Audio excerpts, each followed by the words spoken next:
আসসালামু আলাইকুম ওয়া রাহমাতুল্লাহি ওয়া বারাকাতুহু।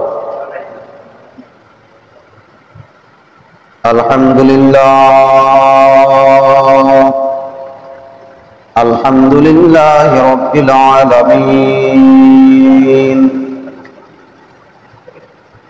খালিকিস সামাওয়াতি ওয়াল আরদিন والصلاة والسلام على نور الذي كان نبيا وآدم بين الماء والطين سيدنا ونبينا وشفيعنا وحبيبنا ورؤوفنا ورحيمنا وكريمنا محمد وآله وأصحابه وأهل بيته وعلماء أهل سنته والناس أجمعين। সকলে আমার সাথে মুহাব্বতে পড়ুন আউযু বিল্লাহি মিনাশ শাইতানির রাজীম। বিসমিল্লাহির রাহমানির রহিম। রব্বানা آتنا في الدنيا حسنة وفي الآخرة حسنة وقنا عذاب النار. صدق الله العلي العظيم وصدق رسوله النبي الحبيب الكريم آمين. عن رسول الله صلى الله عليه وسلم ناركم جزء من 70 جزءا من نار جهنم. وقال أيضا قال النبي صلى الله تعالى عليه وسلم أوقد على النار 1000 سنة حتى احمرت ثم أوقد عليها 1000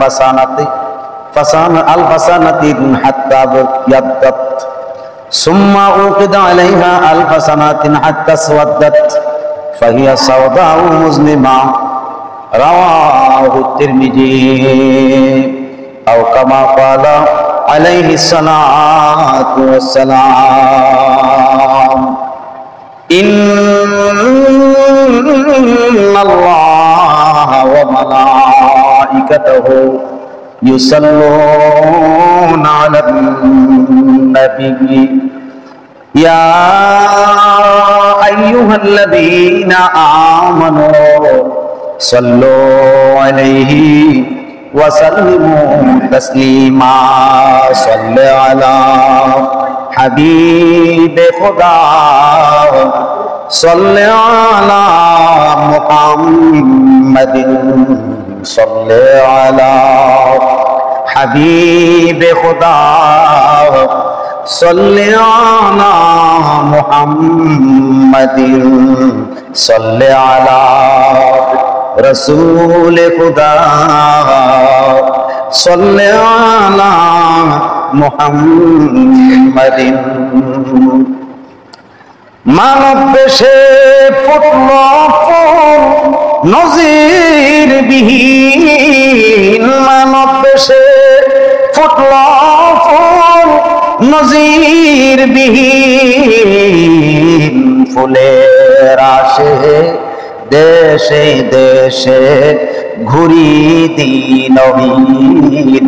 সাল্লে আলা হাবিবে খুদা সাল্লে আলা মুহাম্মাদিন সাল্লে আলা রাসূল খুদা সাল্লে আলা মুহাম্মাদিন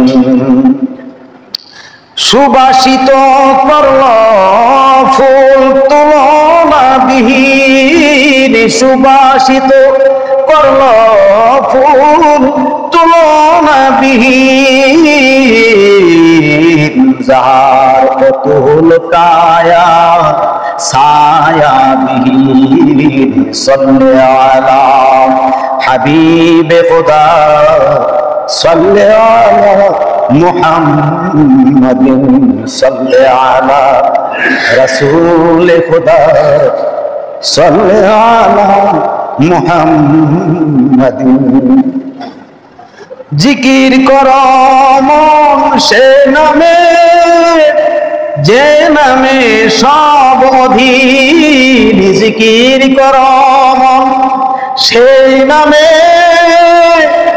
যে নামে সব অধীন প্রেম সাগরের জলে দেহ করর বীর সাল্লাল্লাহু আলা হাবিবে খুদা সাল্লাল্লাহু আলা মুহাম্মাদিন সাল্লাল্লাহু আলা রাসূল খুদা সাল্লাল্লাহু আলা মুহাম্মাদিন আল্লাহুম্মা সাল্লি ওয়া সাল্লিম ওয়া বারিক আলাইহি মুআজ্জাজ মুহতারাম উপস্থিত সম্মানিত ইমাম সাহেব হুজুর এবং মুসল্লিয়ান ইকরাম দিনদার পরহেজগার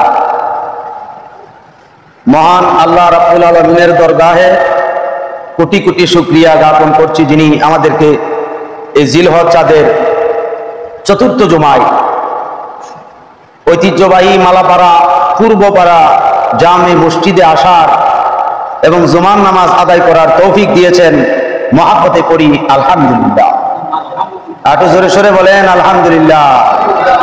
কোটি কোটি দরুদ ও সালাম সেই নবী পাকের নুরানি কদম মোবারকে যিনি সদায় সর্বদাই আল্লাহ জাল্লা শানুহুর দরবারে উম্মতের কথাই বলেন। তিনি হচ্ছেন মুহাম্মাদুর রাসূলুল্লাহ সাল্লাল্লাহু তাআলা আলাইহি ওয়াসাল্লাম। তিনির মতো এত দয়াল আর কাউকে পাওয়া যাবে না। তিনি এত দয়াল, সৃষ্টি জগতের ভিতরে তিনি এত দয়াল, তিনির মতো এত দয়াল আর কাউকে পাওয়া যাবে না। আজকের জুমার আলোচ্য বিষয় হচ্ছে দুজখের আযাব সম্পর্কে। গত জুমায় আমরা জান্নাতের মর্যাদা আলোচনা করছিলাম। আজকে জাহান্নামের আযাব গজবের কথা শুনতে হইব না? যারা জাহান্নামী হবে তাদের জন্য কত ভয়াবহ অবস্থা। আমরা তো সবসময় আল্লাহর কাছে দোয়া করে থাকি যে আল্লাহ আমরা তো গুনাহগার অপরাধী, আমরা কি গুনাহগার অপরাধী, আমাদের কোনো গুনার শেষ নাই, আমাদের কদমে কদমে গুনাহ, শ্বাস প্রশ্বাসে গুনাহ, চোখ দিয়া তাকাইলে গুনাহ, হাত দিয়া ধরলেও গুনাহ হয়ে যায়, অল বডিতে শুধু গুনাহ আর গুনাহ। এরপরও রহমাতুল্লিল আলামিন এমন দয়াল, আমার আল্লাহ জাল্লা শানুহু এমন দয়াল যে আল্লাহ বলেন বান্দা তুমি গুনাহ করো, তুমি তো গুনাহ করতে আছো, শয়তানের ধোঁকায় পড়ে হোক ইচ্ছা করে হোক, তুমি তো অন্যায় করতে আছো, অপরাধ করতে আছো, করো, তোমার জন্য একটা অপশন আছে। সেই অপশনটা কি? তুমি পাহাড় সমতুল্য গুনাহ করছো, অজান্তে হোক জানা হোক, ইচ্ছায় অনিচ্ছায় হোক, পাহাড় সমপরিমাণ কি করছো? গুনাহ করছো, কিন্তু তুমি আমার রহমত থেকে বঞ্চিত হও না। আল্লাহ নিজে বলেছেন লা তাকনাতু মির রাহমাতিল্লাহ ইন্নাল্লাহা ইয়াগফিরুয যুনুবা জামিআ ইন্নাহু হুয়াল গফুরুর রহিম। বলেন না সুবহানাল্লাহ। আল্লাহ বলছেন তোমরা আমার রহমত থেকে বঞ্চিত হও না, তোমরা আমার রহমত থেকে বঞ্চিত হও না, বাদ করো না। যদি তোমরা আমার রহমতের দোহাই দিয়া একবার আমার কাছে আত্মসমর্পণ করো, পাহাড় পরিমাণ গুনাহ থাকলো আমি আল্লাহ দয়া করে মাফ করে দেব। এই জন্য আমার আল্লাহ হলেন সবচেয়ে বড় দয়াল, সবচেয়ে বড় দয়াল। দয়াল নবীজিও সবচেয়ে বড় দয়াল। কেমন দয়াল?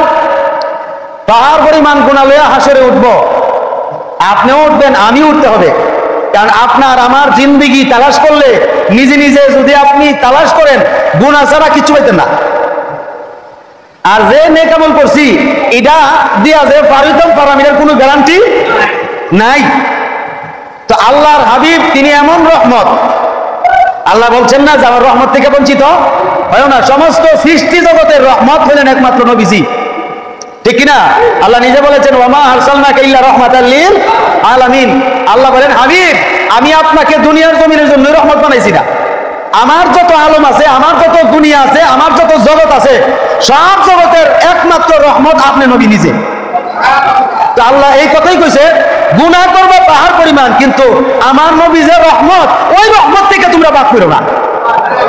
ওই আমার ওই রহমতের দোহাই দিয়ে আমার কাছে আত্মসমর্পণ করো, পাহাড় পরিমাণ গুনাহ থাকলেও আমি মাফ করে দেব। তাইলে আমার নবীজি কেমন দয়াল! আমার নবীজি এত পাহাড় পরিমাণ গুনাহ লইয়া যখন উম্মত উঠবে, কোটি কোটি উম্মত শুধু গুনাহ আর গুনাহ, ছোট বড় সব গুনাহ আছে, আছে না? এই গুনাহ আর গুনাহ সব আসামি নবী রাসূলগণ সহ আল্লাহর দিকে তাকাই থাকবো। এবং সাহাবায়ে কেরাম, তাবিঈন, আইম্মায়ে মুজতাহিদ, আনসার মুহাজির যা আছে, তাম সৃষ্টি জগতের নারী পুরুষ সব আল্লাহর দিকে তাকায় থাকবো আল্লাহ কি রায় দেয়। আর আপনার আমার নবী এমন দয়াল উম্মতের জন্য, তিনি সুন্দর করে আল্লাহর কুদরতের কদমে সেজদায় পড়ে যাবেন। সেজদায় দিয়ে বলবেন আল্লাহ আমার উম্মত, বলেন সুবহানাল্লাহ, আল্লাহ আমার উম্মত বড় অপরাধ করে ফেলেছে, তুমি তো বড় দয়াল, তুমি সবচেয়ে মহান, তুমি যদি দয়া করে আমার উম্মতকে মাফ করে দাও কেউ বাধা দিতে পারবে না। আল্লাহ আমার উম্মত তুমি হেফাজত করো, আমার উম্মত তুমি রক্ষা করো। কোটি কোটি সৃষ্টির সামনে, কোটি কোটি মানুষের সামনে, সমস্ত নবী রাসূলগণের সামনে এমন দয়াল আর কাউকে পাবেন না। তিনি মুহাম্মদুর রাসূলুল্লাহ সাল্লাল্লাহু আলাইহি সাল্লাম সিজদায় পড়ে যখন আল্লাহকে বলবেন আল্লাহ বড় গুনাহ করছে, আমার খাতিরে মাফ, যাই কিছু করছে আমার খাতিরে মাফ করে দাও। আল্লাহ বলবেন হাবিব আপনার তো আজকে খুশির দিন, আনন্দের দিন, বেজার হওয়ার দিন না। যান, আপনি মাফ চাইছেন তাদের জন্য, আপনি আমার কাছে আত্মসমর্পণ করছেন তাদের জন্য, তাদের পক্ষ হয়ে আমি আল্লাহ দয়াল হয়ে আপনার উম্মতদেরকে মাফ করে দিলাম। আরো জোরে বলেন না সুবহানাল্লাহ। আল্লাহ নিজে হলেন মহান দয়াল, আমার নবীজিও মহান দয়াল, বলেন না সুবহানাল্লাহ। কোন দয়ালের কথাই কেউ পালাইবে না আসরে মারে। কিন্তু দুনিয়ার জমিনে এমন একটা পর্যায়ে আছি জাহান্নামদারে ভুললেই গেছে গা, জাহান্নামদারে কি করছে ভুললে গেছে গা। অথচ প্রত্যেক নামাজের ওয়াক্তে ওয়াক্তে বলতেছে রব্বানা আতিনা ফিদ দুনিয়া হাসানাতাও ওয়া ফিল আখিরাতি হাসানাও ওয়া কিনা আযাবান নার। বাবাজিরা আমার, আল্লাহ রাব্বুল আলামিন বলেন হাবিব আপনি আপনার উম্মতদেরকে দোয়াটা শিখিয়ে দেন, আপনার উম্মতদেরকে দোয়াটা জানিয়ে দেন যে হে আমাদের রব, হে আমাদের আল্লাহ, হে আমাদের প্রতিপালক, রব্বানা হে আমাদের প্রতিপালক, আতিনা আমাদেরকে দান করো, আমাদেরকে দান করো, ফিদ দুনিয়া হাসানাতাও ওয়া ফিল আখিরাতি হাসানা, দুনিয়ার জমিনে আমাদেরকে তুমি কল্যাণ দান করো, ভালো দান করো, উত্তমতা দান করো, এবং আখিরাতের জিন্দেগিতেও তুমি আমাদেরকে কল্যাণ দান করো। কথা ঠিক কিনা? আমরা দোয়াটা করি না? এরপরে বলতেছেন ওয়াকিনা আযাবান নার, ইয়া আল্লাহ আমাদের সকলকে, আমাদের সবাইকে তুমি দয়াল হইয়া, মায়াশীল হইয়া তুমি আমাদের জীবন জিন্দেগির জাহিরি বাতিনি গুনাহ খাতা মাফ করে দিয়া ওই যে আযাব আছে আমাদের জন্য, যে দুজখের আযাব আছে, জাহান্নামের আযাব আছে, ওই জাহান্নামের আযাব থেকে আমাদেরকে রক্ষা করো। বলেন না সুবহানাল্লাহ। আপনারা এই দোয়াটা করেন কি করে না? আমরা করি কি করি না? শুধু তাই নয়, আরেকটা দোয়া হযরত আদম আলাইহিস সালামকে আল্লাহ শিখিয়ে দিয়েছিলেন। 360 বছর দুনিয়ার জমিনে হযরত আদম হাওয়া আলাইহিস সালাম, হযরত আদম আলাইহিস সালাম এবং হাওয়া আলাইহিস সালাম দুইজনে 360 বছর পর্যন্ত দুনিয়ার জমিনে কান্নাকাটি করেছিল, শুধু একটা আদেশ অমান্য করার কারণে। শুধু একটা আদেশ, আল্লাহর একটা আদেশ অমান্য করার কারণে দুনিয়ার জমিনে 360 বছর কান্নাকাটি করেছিল। কান্নাকাটি করার পরে আল্লাহ রাব্বুল আলামিন হযরতে আদম আলাইহিস সালামের কাছে হযরতে জিবরাইল আমিনের মাধ্যমে একটা আয়াত নাযিল করেছিলেন, যে আয়াতটার নাম হচ্ছে রব্বানা যালামনা আনফুসানা ওয়া ইল্লাম তাগফির লানা ওয়া তারহামনা লানাকুনান্না মিনাল খাসিরিন।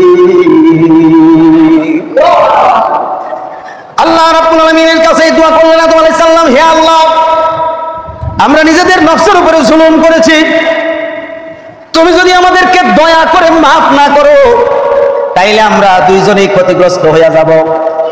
আমরা দুইজন ক্ষতিগ্রস্ত হয়ে যাব, অর্থাৎ আদম হাওয়া বলছেন দুইজনই আমরা ক্ষতিগ্রস্ত হয়ে যাব। এই দোয়া আল্লাহ শিখাইছেন, পাঠাইছেন, কিন্তু এরপরও আল্লাহ বলছেন কোন সারা শব্দ আল্লাহ রাব্বুল আলামিন দেন না। এত দোয়া করতেছেন, খুব লক্ষ লক্ষ বার দোয়াটা করতেছেন, হযরত আদম আলাইহিস সালাম লক্ষ লক্ষ বার করছেন, অগণিতবার দোয়াটা করতেছেন, আল্লাহর সারা শব্দ আসে না। আল্লাহ রাব্বুল আলামিন হযরত আদম আলাইহিস সালামের জেহেনের ভিতরে একটা কথা স্মরণ করিয়ে দিলেন, যে আমি তো বেহেশতের ভিতরে রূহ প্রাপ্ত হইয়া আমি যখন জীবিত হইলাম তখন আরশে আজিমের দিকে আমার নজর পড়ছিল। নজর পড়ার পরে দেখলাম আরশে আজিমের আমার আল্লাহর ডান কিনারে একটা নাম দেখছি, এই নামটা মুহাম্মাদুর রাসূলুল্লাহ সাল্লাল্লাহু তাআলা আলাইহি ওয়াসাল্লাম। আল্লাহর নামের সাথে যেই নামটা রয়েছে নিশ্চয়ই এই নামটা কোনো সাধারণ নাম হইতে পারে না। এবার হযরত আদম আলাইহিস সালাম বললেন, আল্লাহ, আমি যে বেহেশতের ভিতরে থেকে আরশে আজিমের দিকে নজর করছিলাম, নজর করার পর আমি দেখলাম তোমার নামের পাশে একটা নাম মুহাম্মাদুর রাসূলুল্লাহ। আমার মন বলতেছে নিশ্চয়ই ওই মুহাম্মদ তোমার প্রিয় বন্ধু, প্রিয় বন্ধুর নাম ছাড়া তো তোমার নামের পাশে রাখার কথা না। ইয়া আল্লাহ, 360 বছর কান্নার পরে দোয়া শিখাই দিলা, দোয়াটা তিলাওয়াত করলাম অগণিতবার, কিন্তু তোমার সারা শব্দ পাই না। ঠিক আছে গো আল্লাহ, দোয়াটা তো তুমি পাঠাইছো গো মাবুদ, দোয়া পাঠাইছো বুঝতে পারছি। একটা কথা তোমারে জানাইয়া দিচ্ছি, ওই যে একটা নাম দেখছি তোমার নামের পাশে, ওই নামটা মনে হয় তোমার বন্ধু হবে। তোমার বন্ধু যদি হইয়া থাকে ওই নামের উসিলা আমরা আদম হাওয়া দুইজনকে মাফ করে দাও। আল্লাহ রাব্বুল আলামিন সঙ্গে সঙ্গে ছাড়া দিয়ে বলেন, আদম, যেই নামের কথা তুমি বলছো ওই নামটার যে ব্যক্তিটা হবে, এই ব্যক্তিটা সকলের আগে সৃষ্টি করেছি। সুবহানাল্লাহ। পাঠাবো সকলের শেষে। এই আদম, তুমি বলে দাও ব্যক্তিটাকে তুমি দেখছো? বলে আল্লাহ, শুধু নামটা দেখছি, ব্যক্তি তো দেখি নাই। বলে নামের দোহাই দিছো, এখন তো তোমাকে আর মাফ না করে কোনো ব্যবস্থা নাই। এই নামের দোহাইটা যদি তুমি জান্নাতের ভিতরে থাকা দিতা, সঙ্গে সঙ্গে আমি জান্নাতি তোমারে মাফ করে দিতাম।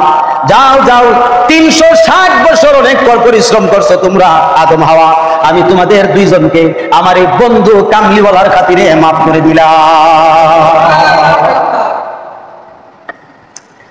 তাহলে বোঝা গেল গুনাহ মাফ হওয়ার মূল পদ্ধতি হচ্ছে নবী মুহাম্মদুর রাসূলুল্লাহর উসিলা, ঠিক কিনা? কিন্তু বড় আফসোস, এমন মৌলবী বিদেশে বের হয়ে গেছে আল্লাহর নামের উসিলা দিতে আর কোনো কারো উসিলা দেওয়া যাইতো না। কারণ মুহাম্মদুর রাসূলুল্লাহর উসিলা দেওয়া শিরক নাকি শিরক? জোরে কর না নাউজুবিল্লাহ। আল্লাহর ওলিগণের উসিলা দেওয়া শিরক বলে, আহলে বায়াতের উসিলা দেওয়া শিরক বলে। এই যে বাবারা, আপনাদের মধ্যে আপনাদের আব্বা আম্মাও তো ওলি হইতে পারে, পারে কি পারে না? যারা আল্লাহর বন্ধু, বন্ধুদের কথা, বন্ধুদের সুপারিশ আল্লাহ মানবে কি মানবে না? আমাদের দেশে সরকার প্রদত্ত কিছু কর্মকর্তা আছে না নাই? আসেনি? এদের মধ্যে কিছু নিকটতম আসেনি? নিকটতম আসেনি? সরকারের বন্ধু আছে না? কথা কেন আসেনি? বন্ধু যদি ওই সরকারের কাছে একটা দরখাস্ত করে, আপনারা বলেন, বিবেক দিয়া বলেন, এই বন্ধুর দরখাস্তটা কি বরখেলাপ করবে?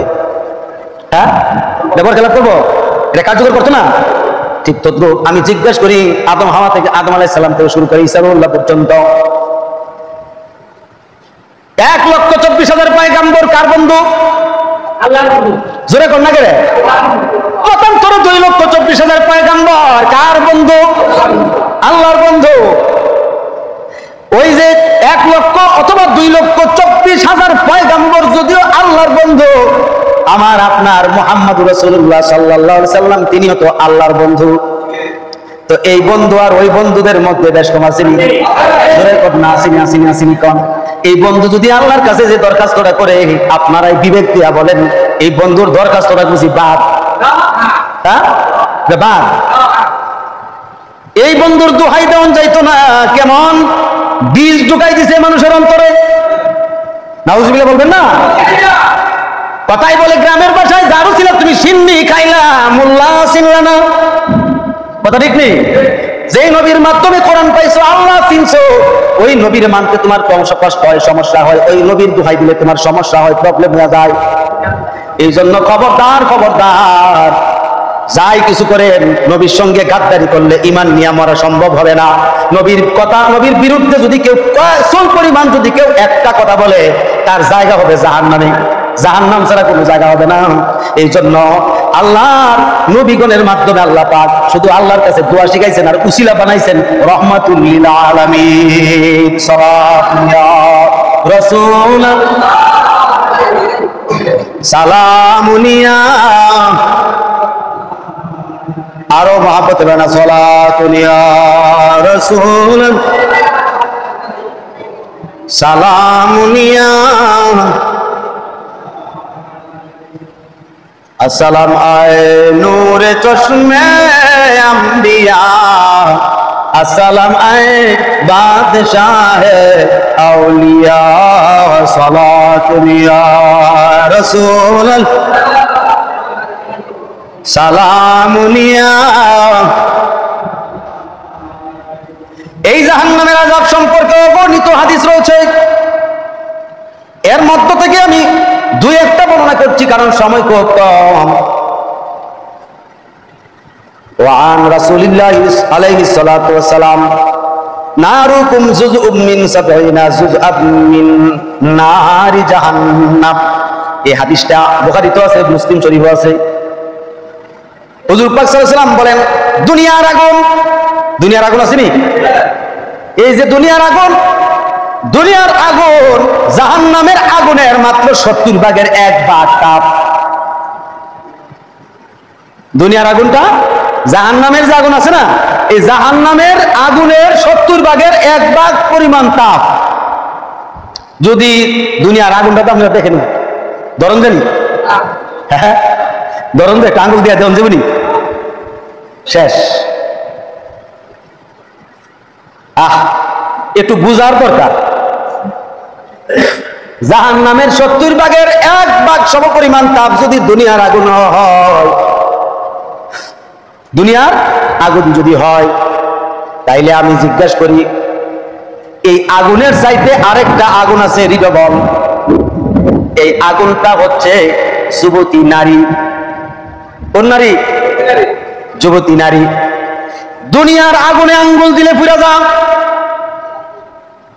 আর একজন বেগানা যুবতী নারীর দিকে যদি আপনি খারাপ দৃষ্টিতে একবার তাকান, ওই 70 গুণ পাওয়ার বিশিষ্ট দুজকের আগুনে জ্বলতে হবে। বুঝাতে পারছি না মনে হয়? তাহলে এখন বলেন, দুনিয়ার আগুনের টিকা দৃঢ়বল আগুন দুনিয়াতে আসেনি? আসেনি? আসেনি? এটা হচ্ছে যুবতী মেয়ে। এটা আমার কথা না, কোরআন হাদিসের কথা। শুধু তাই নয়, আল্লাহর হাবিব সাল্লাল্লাহু আলাইহি ওয়াসাল্লাম অন্য হাদিসে বলেন, যুব্বুল হুজন থেকে তোমরা বাঁচো। যুব্বুল হুজন থেকে তোমরা বাঁচো, থানা চাও আল্লাহর কাছে। যুব্বুল হুজন জিজ্ঞাসা করছে সাহাবীগণ, ইয়া রাসূলুল্লাহ, যুব্বুল হুজন কি? যুব্বুল হুজনটা কি? আল্লাহর নবী বলেন, যুব্বুল হুজন হচ্ছে জাহান্নামের একটা ময়দান, একটা মাঠ। যুব্বুল হুজন, এই জাহান্নামের একটা মাঠকে বলা হয় যুব্বুল হুজন। এই জুব্বুল হুজুন জাহান্নামের একটা ময়দান। এটা এমন ভয়ানক, স্বয়ং জাহান্নাম নিজে এই জুব্বুল হুজুন থেকে দৈনিক 400 বার আল্লাহর কাছে পানা চায়, আল্লাহ এটা নিও না আমারে,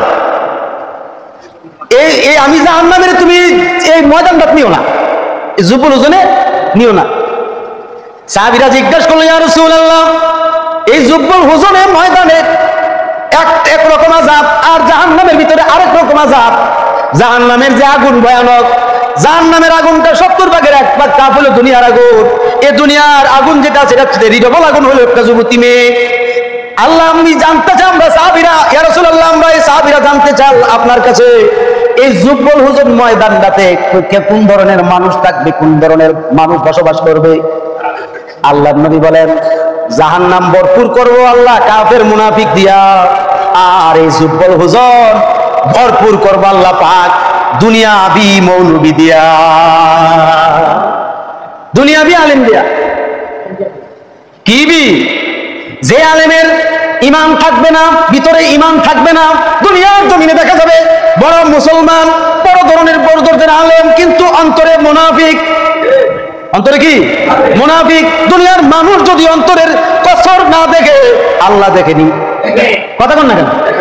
এই জন্য বলছেন আল্লাহর নবী, দুনিয়াবি কিছু আলেম দিয়া এই জুব্বুল হুজুন ভরবে,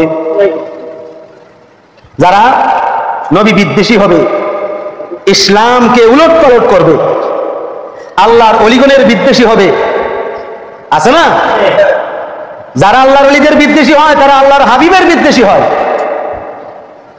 আল্লাহর হাবিবের বিদ্বেষী যারা হবে, তারা স্বয়ং আল্লাহর বিদ্বেষী হবে। তো আল্লাহর বিদ্বেষী হইলে আপনি বলেন ওই মৌলবীর জায়গা ওখানে কি বলেন? জুব্বুল হুজুর। আমার এক লোকে প্রশ্ন করছিল, হুজুর আলেমরা তো নাকি পর্দার ভিতরে একটা বিচার আচার করবো, করব যদি ঈমান থাকে। কি থাকে? যদি আলেমদের ঈমান থাকে, তাইলে অপরাধের জন্য পর্দার ভিতরেই বিচার করব। আর যদি ঈমান না থাকে, তাইলে জুব্বুল হুজুনই তারে ফালাইব।